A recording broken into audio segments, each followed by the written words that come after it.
Samajwadi party के अध्यक्ष और उत्तर प्रदेश के पूर्व मुख्यमंत्री अखिलेश यादव ने रविवार को पीडीए यानी पिछड़ा, दलित व अल्पसंख्यक में विश्वास करने वालों का हवाला देते हुए कहा कि एक सर्वेक्षण में यह बात सामने आई है कि पिछड़ा, दलित और अल्पसंख्यकों की 90% आबादी इस बार पीडीए के लिए एकजुट होकर वोट करेगी और बीजेपी के समीकरण तथा फॉर्मूले इस बार फेल हो जाएंगे।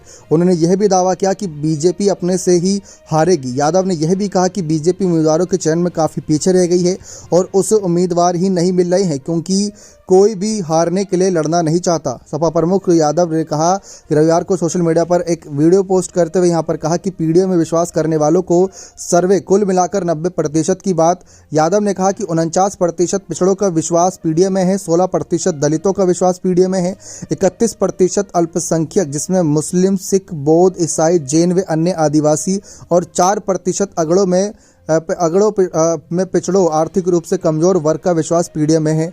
उपरोक्त सभी में आधी आबादी मतलब महिलाएं सम्मिलित हैं। इन 90% में से अधिकांश इस बार पीडीए के लिए एकजुट होकर वोट करेंगे। यादव ने पिछड़े, दलित और अल्पसंख्यक के लिए पीडीए शब्द गढ़ा है और आगामी लोकसभा चुनाव में सपा पीडीए पर ध्यान केंद्रित कर रही है। उन्होंने सत्तारूढ़ बीजेपी पर निशाना साधते हुए कहा कि बीजेपी इसी कारण ना कोई गणित बैठा पा रही है, ना कोई समीकरण, इसलिए बीजेपी के पिछले सारे फॉर्मूले इस बार फेल हो गए हैं। बीजेपी उम्मीदवारों के चयन में बहुत पीछे छूट गई है, बीजेपी को उम्मीदवार ही नहीं मिल रहे। उन्होंने कहा कि यहाँ तक कि बीजेपी की मुख्य समर्थक रही महिलाएं भी अब कहीं ना कहीं इस बार पार्टी को वोट नहीं देंगी। सपा प्रमुख ने कहा कि हारने के डर से बीजेपी को टिकट लेकर कोई चुनाव लड़ना नहीं चाहता। महिलाएं जो बीजेपी की मुख्य समर्थक रहीं वह भी पहलवानों की दुर्दशा, मणिपुर की विभत्स घटना, माँ बेटी को जलाने के कांड जैसे अन्य कई नारी अपमान की घटनाओं को लेकर शर्मिंदगी महसूस कर रही है। अब की भी वे कहीं ना कहीं बीजेपी का साथ नहीं देंगी। उन्होंने इसी पोस्ट में कहा कि साथ ही नौकरी या भर्ती की उम्मीद लगाए बैठे जो युवा बीजेपी राज में हताश हुए वो सब इस बार बीजेपी को हटाने के लिए वोट करेंगे।